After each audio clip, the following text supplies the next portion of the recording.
Joining me now is a man not known for sitting on the fence. He passionately opposed the invasion of Iraq, and now he feels that Hezbollah is justified in attacking Israel. The Respect MP for Bethnal Green is in our central London studio.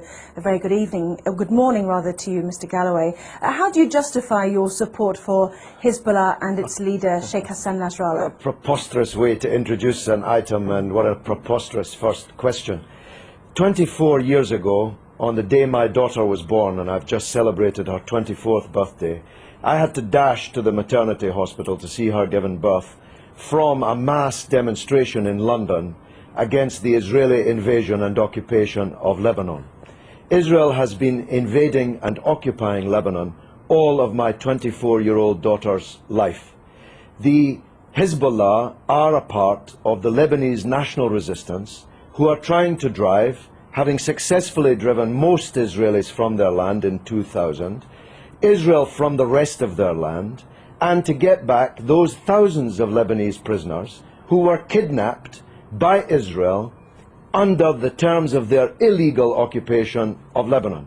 It's Israel that's invading Lebanon, it's Israel that's attacking Lebanon, not Lebanon that's attacking Israel. You've just been carrying a report of 10 Israeli soldiers on the border getting ready to invade Lebanon, and you ask us to mourn that operation as if it were some kind of war crime.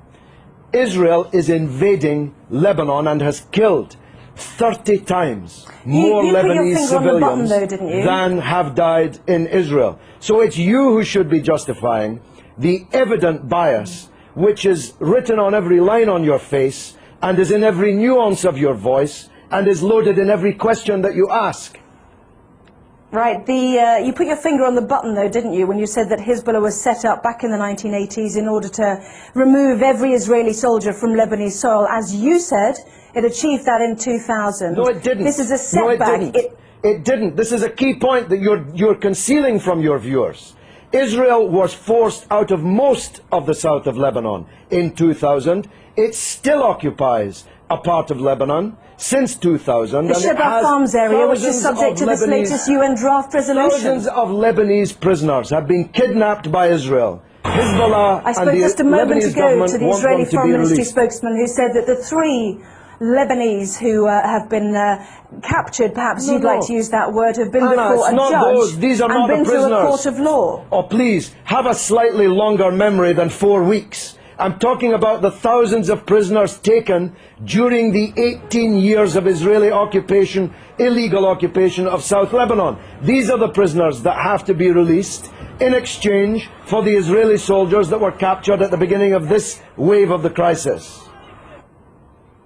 Can I ask you about a report that's in today's Sunday Telegraph, which showed that Iran has given Hezbollah long-range missiles capable of targeting any part of Israel. Iran, according to this Iranian MP who helped found Hezbollah, has also said that Iran has given the authorization to target Tel Aviv. Can you blame Israel for wanting to destroy those missiles? This is preposterous. America has given Israel missiles that can target not just every city in Lebanon, but every city in the Arab and Muslim world, including Iran. Why should America be allowed to give long-range missiles to Israel, including hundreds of nuclear missiles, but Iran is not allowed to give missiles? Because it's given it to a terrorist organization. But they're not a terrorist organization. Only in the mind of Rupert Murdoch's Sky and the Times and the Sun and the News of the World. I'm going to stop you there, Mr. Galloway.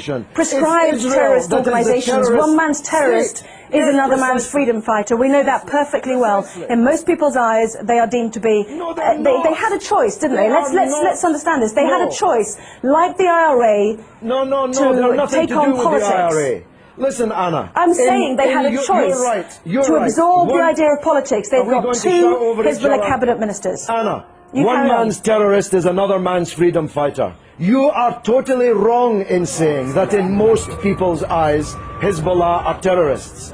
In most people's eyes, Israel is a terrorist state. It's the fact that you cannot comprehend that fact that leads to the bias which runs through all of your reporting and every question that you've asked me in this interview.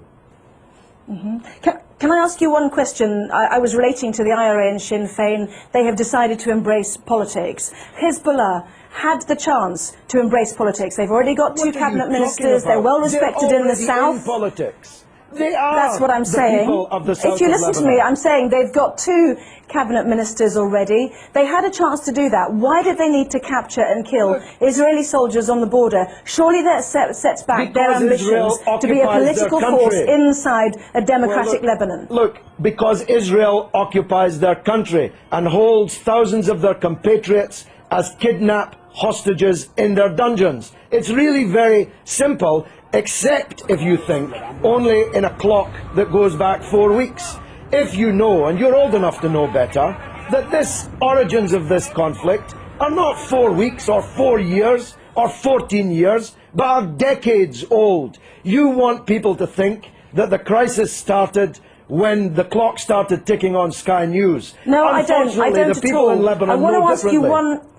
I want to ask you one final question. Do you think that the 4 weeks that we've seen, as you mentioned, the 26 days of this crisis, has set back Hezbollah's ambitions? Not only are Israeli soldiers now over the border. Let me finish. Would you mind letting me finish, please? Not only are Israeli soldiers over the border in sizable numbers, but also their claims to be a good political organisation to help a democratic Lebanese government with the Syrians who've also now left an independent state. That has also come to blows as well. What a silly question. What a silly person you are. Hezbollah is winning the war. You can see it on the other half of the screen. Hezbollah is more popular today. That was not my question. Hezbollah is more popular today in Lebanon, amongst Christians, amongst Sunnis, amongst Shiites, amongst all Arabs, amongst all Muslims, than it has ever been. It's Israel who's lost the war, and Bush and Blair, for politically organising the war, who've lost politically. This is a defeat for Bush and Blair and Israel. Everybody but you can see it. Let me separate out that question then.